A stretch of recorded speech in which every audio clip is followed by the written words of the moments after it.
It's Conduit News Radio with Paul Harrell. I want to welcome back to the program. Haven't had him on in quite a long time. We've got Mr. Tim Jacob is on the line. Tim, how are you this morning?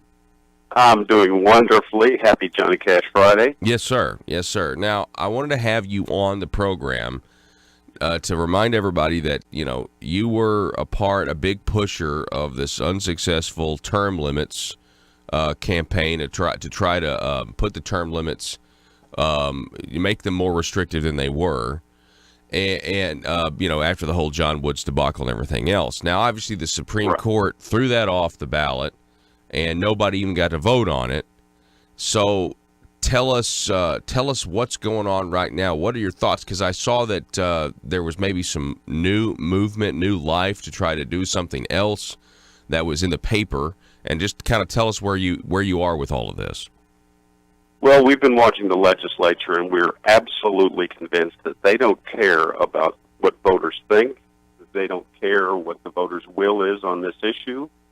They will ignore the vote of over 500,000 Arkansans. And so we have refiled the amendment that was struck by the Supreme Court last election cycle, and we plan to get real term limits, the ones that the voters of Arkansas have voted on twice in landslide elections, and we think that the legislature needs to abide by what the voters say. So that's where we are right now. So we are gearing up for another battle with them, and I know we're going to be battling the most powerful interests in our state, all the legislature, every lobbyist, most bureaucratic organizations, but we feel that, voters need to be listened to. That's our simple message. So what's going to be different from this time? I mean, won't the Supreme Court just throw it off again? Well, one of the problems last time is all these regulations that the legislature has put on petitioning. It was a mountain of paperwork, and some of those petitions, we got them so late that we were not able to complete all the paperwork now designated by the legislature. Now, the legislature is trying to put more restrictions on petitioning as we speak right now. I mean, the last bill that was filed makes the person holding the clipboard take 2 tests, spend $150, I believe, each test to hold a clipboard in our state. Wow! Is that gonna make it through? Is that law? I hope not. I don't think the governor even would support anything like that. But it's the restrictions that they're trying to put on petitioning. They're trying to kill initiative and referendum in our state. They're trying to kill the citizens' legislature. Well, Go ahead. Go ahead. Well, another provision of that they're trying to put on is if very often, and if you've ever petitioned, very often you'll see an elderly couple come up, and if they're in their 80s or so, the husband will sign, the wife will sign, but the wife might fill out the address for the husband if he's ailing or if he's very slow. That would result in a 1-year prison term for the wife now, if what the legislature is trying to get through gets through. So it seems like they don't like the initiative process. I think that they think it's being manipulated. And, to some extent, I guess you could make that argument with the casinos. Before that, it was the medical marijuana. And a lot of this is, David Couch. Matter of fact, I believe the attorney, David Couch, he's the guy that wrote the John Woods amendment that got us into that increased the term limits while saying they were setting them in the first place. So I don't know if that's coincidence or irony, maybe some mixture of both. But I certainly think that the petition process has the ability to be used to limit the size of government just as much as it has the capability to, expand government or get some of these populist issues like medical marijuana to become a reality. Well, I think the initiative process is important, and one of the reasons we have the initiative process is because there's some legislation that the legislature just does not want, and we need to have a citizen check on the legislature. So that was the whole point of it. For the legislature now to restrict and kill initiative and referendum by it's death by 1,000 cuts. For them to do that now, it really takes away the whole impetus behind why citizens' initiatives and citizens' petitioning is so important. It's a check on the legislature. The legislature really should have their hands off the process. And what they do, all these restrictions don't stop gambling and don't stop these big casinos. They got plenty of money. What it restricts is citizens' grassroots efforts to control their government and to limit their government. That's a good point. Because, the casino issue, with enough money, you probably could have gotten the legislature to do exactly what that initiative process did. I mean, if you worked at it hard enough, because money talks, but the average citizen doesn't have lobbyists. That's the problem. And, we butt it up against every lobbyist in this state. Every lobbyist hates term limits. It limits their power. It limits their clout. They're not kingmakers if you have strict and healthy term limits in the state.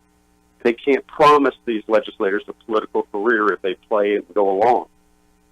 So every lobbyist group will fight us, and we understand that. But, the citizens of this state, in fact, the citizens around the country, have said yes to term limits every time they get the chance to vote on it. And I just don't think that the people that are supposed to represent us need to be fighting the people that they say they're supposed to represent. We're talking with Tim Jacob. He's a term limits advocate. And so you say you have refiled the amendment, and so when would you start gathering signatures on all of that? It would be a couple weeks before we start gathering signatures. The legislature is trying to change that process as we speak, so we won't know exactly what the new and probably very harmful rules are until the session ends. Are they trying to change the amount, the percentage of the electorate you have to get? They're trying to change everything. That's one of the things they're changing, yes, Paul. Okay. There's a bill filed for that. It's a bill filed that you have to get 60% of the vote. There's a bill filed that you have to increase the percentage of valid signatures, whereas if somebody gets under 75% valid, that the whole amendment is thrown off. There's a myriad of restrictions and just they're really just efforts to kill the process at all. If everything that the legislature presented, you would never see another citizen petition in Arkansas again. Well, Tim, I'll tell you this much: the fact that the term limit to bring it from 16 down to 10 years, the fact that got on the ballot at all, man, I have never seen so many people who were, in the legislature who were very, very, very concerned about this initiative. Now, I do want to ask you about, there is talk of changing the term limits they have now. Senator Alan Clark has a bill, and I believe it got a resolution. I think it's SJR 15. I believe it did get out of committee, and it would kind of institute kind of a 12-year on, 4-year off policy. So if that were to be adopted, or if that were to be sent to the people, because that would be an amendment itself as well.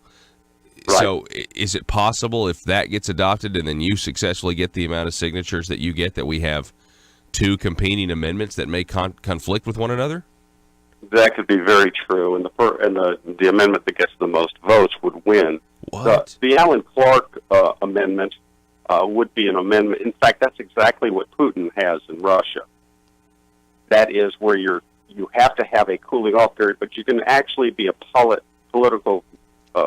be in political office for life. And it just goes against the whole nature of term limits. It's a political career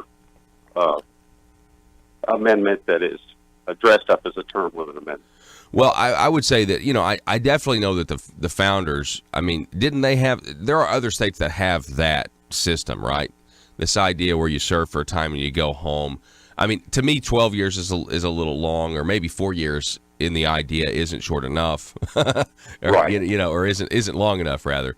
Right. But it is interesting. It is an interesting idea. Matter of fact, back when a lot of legislators were having such a I would say conniption. I think that's an accurate description about your amendment that did get on the ballot.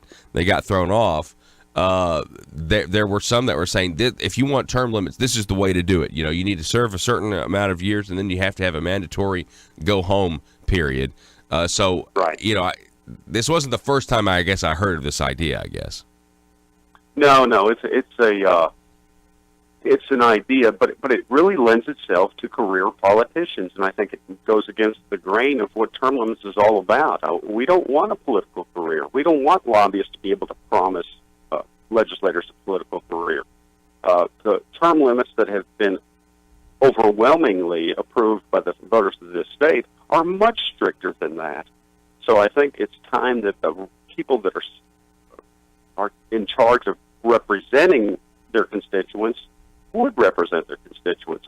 And I listen to your program every morning, Paul, and I think most of your listeners are appalled at what's going down in Little Rock.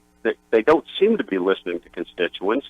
On this issue especially, they've worked against the will of their constituents, and it's time that they might want to represent it. So I think that's what they're there for, and we want to hold their feet to the fire on it. Tim Jacob, it's always great to have you on, sir, and I appreciate your time this morning, and certainly look forward to the debate that's going to be had on this issue, and keep us posted. I'd love to hear more about it.